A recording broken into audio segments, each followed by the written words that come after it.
If you've got an Epic Games Store code and you're not sure where to enter it, you're in the right place. In this video, I'll show you exactly how to redeem an Epic Games Store code step by step, whether you're using the website or the Epic Games launcher. This is a super quick process, but if you miss one step, the code won't go through, so I'll walk you through it clearly from start to finish. And before we jump in, if this tutorial helps you out, make sure to hit like and subscribe for more simple tech and gaming guides just like this.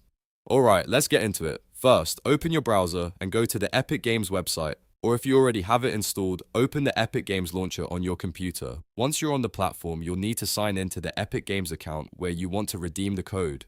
So click sign in and enter your login details. If you're already logged in, you can move straight to the next step.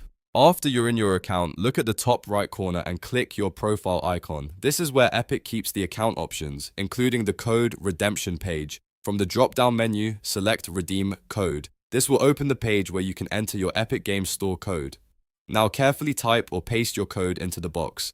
Make sure there are no extra spaces before or after the code, because even a small typo can cause the redemption to fail. Once the code is entered correctly, click Redeem. Epic will then check the code and show you a confirmation screen. Review the details carefully, then click Confirm to finish the process. After that, your content, game, or store credit should be added to your account right away, or it may appear in your library depending on what the code unlocks. If the code doesn't work, double check that you're signed into the correct account, that the code hasn't already been used, and that it's valid for your region or platform. Those are the most common reasons a redemption can fail, and that's it.